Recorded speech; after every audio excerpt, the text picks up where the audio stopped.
Hey guys, Brad here. Second video for one day, kind of unusual for me. I've got a box that came in and kind of excited to open it and thought I'd open it up with everybody else. Just came UPS.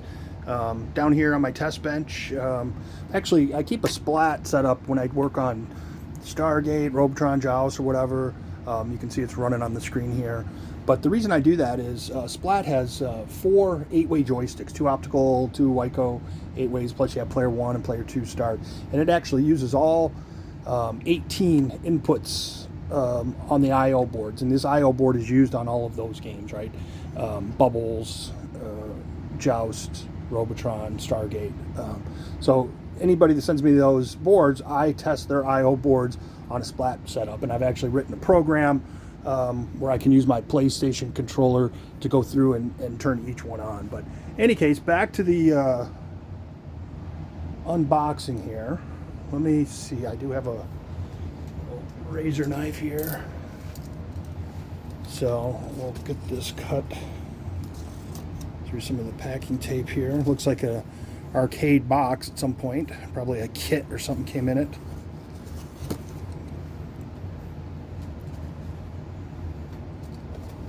This is a pretty rare Williams board.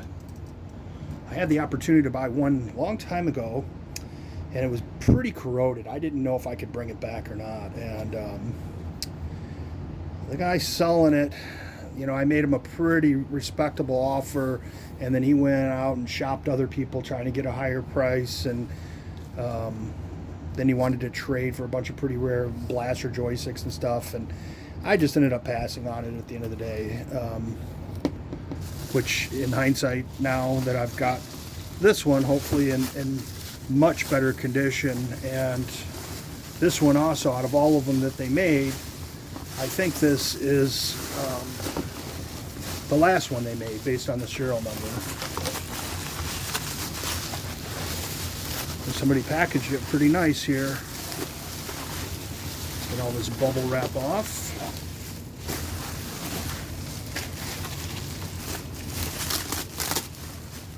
Okay, we got it down. That one in a little anti-static bag. Here's the other half. Spoiler alert, 2 boards. It's a Gen 3 Williams. So the Gen 3 boards are games like Joust 2 and Mystic Marathon, Turkey Shoot, Inferno. This looks like the video board because it's quite a bit larger. Let's see here.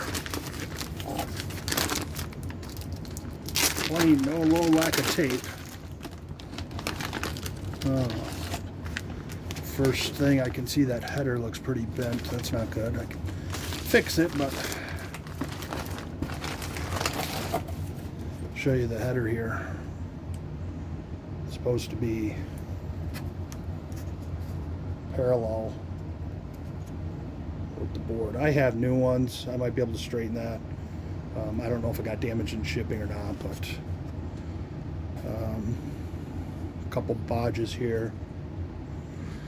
That might be factory also. Let's take a look at this one. This one will have the Altered Beast. I don't think that's what's in here. This is the MPU board. This has the 6809E, and it has 2 of the SC2 special chips, the blitters, the DMAs, direct memory access, that move data really quick around the board.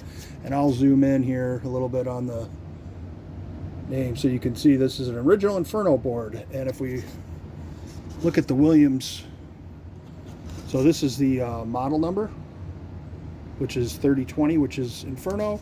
And then this is the serial number 550. So my understanding is they made 50 Infernos, so it's very possible this was in the 50th cabinet somehow. We ended up with it. So this board looks fantastic. You know, I'll go through and change all of the round pin Molex. I'll change all the electrolytic caps here. This one I'll strip all the socketed components, straighten legs, probably get a simple green bath. It's got quite a bit of dust and grime on it. Quick look at the backside. Doesn't look like any repairs have been done, which is great. Half the time on these boards there's more damage done with people doing repairs, you know, operator stuff, which is understandable, you know, trying to keep these games running back in the day. Let's look at the video board. Looks pretty good. There's another little bodge they do, so I might compare this, because I've converted a few Joust 2s to Inferno, and there may be something here that's with these jumpers that's different between the two, so I'll check that out. You can see the ROMs there. These all look like a prototype version too, so I'm going to probably dump these and compare them with what I have and what's in main, to make sure maybe this is the 50th one. Maybe they possibly made a change near the end of the run. So, and again, we'll get new Molex headers with the square pins. These round ones just really don't have a lot of surface area, and over the years they have corrosion. This is a connector for the video output. That'll be replaced. We'll put 3 new electrolytics here, again, clean it up, and do something with this connector here, either straighten it or replace it, one of the two. But we'll have it up and running here on the bench in no time. So anyway, that was the unboxing. I'm pretty excited about it. It wasn't cheap, but one of these things that, you know, once in a lifetime probably to buy one like this. So, you know, sometimes you just gotta pull the trigger and do it. So that's it. Thanks for watching.